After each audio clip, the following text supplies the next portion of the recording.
I know it was an inconvenience for her, and I know that it took some pressing to get you here, Doctor, and same with Mr. Jones, but we think it's valuable that you be here, and we're glad that you showed up and took the advantage of getting here a little early this morning to speak directly with some of the folks. Let me also say that this family business is a very big deal. Of all the New England states, the commercial fishing industry had one of the highest sales, income, and employment impacts in Massachusetts, according to data published by NOAA. But the fishing community in Gloucester and elsewhere in Massachusetts continues to confront frequent hurdles and significant hardships.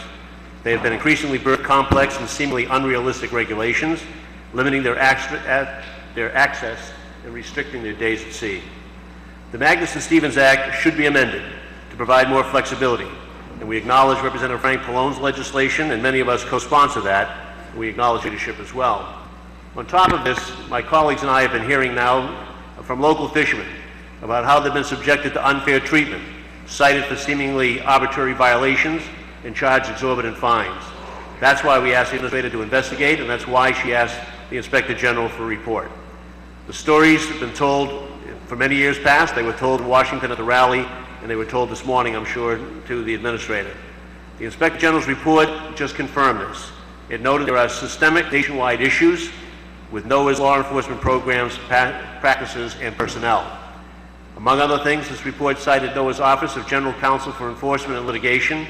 The data that for the dates between July 2004 and June 2009 showed that in the Northeast region, the initial fine assessments totaled nearly $5.5 million. That's 2.5 times greater than the second highest region and 5 times or more than the other 4 regions. Additionally, the data shows that Northeast is the region with the greatest percentage reduction from assessed to settled fine amounts. Approximately 5.5 million assessed to approximately 1.6 million settled, which is about a 70% reduction. There is a lack of oversight of enforcement by NOAA. Questions of fairness and consistency abound. The program integrity and accountability are in question, and at the very least, an appearance of abuse of authority exists. A further concern is that NOAA currently retains the proceeds from these excessive penalties. It is very troublesome that there is inadequate auditing of this money, which is deposited in an asset forfeiture fund, and by the Inspector General's count, there was $8.4 million in this fund at the end of 2009. We should question whether allowing the agency to keep those collected penalties provides some sort of perverse incentive for officials to levy excessive fines. Today's hearing offers us the opportunity to hear from 3 key senior officials: Dr. Lubchenco, the Administrator of NOAA, Ms. Zinser, the Department of Commerce's Inspector General, and Mr. Jones, the Director of NOAA's Office of Law Enforcement. Mr. Jones has been aware of these issues for some time. Many of us can recall visiting with Mr. Hogarth and with him in Washington, D.C. in 2006. We remember his promise to visit and consult with local fishermen, and we remember that he didn't do so, and that the next thing we heard, the auction was raided. The hearing is also an opportunity to carefully scrutinize what has been happening and to get a better understanding of the conduct of certain NOAA personnel. But this hearing is not solely intended to be a retrospective or to exercise blame. It's not what the committee is about, and it's not what this fishing community is about at all. The fishing community here wants to end any abuse of authority treatment. They want a meaningful action and real changes with NOAA's enforcement and legal operations. They want more reasonable, flexible, and transparent regulations and rules. The Inspector General noted clearly that this is not a situation where fishermen reject all regulation.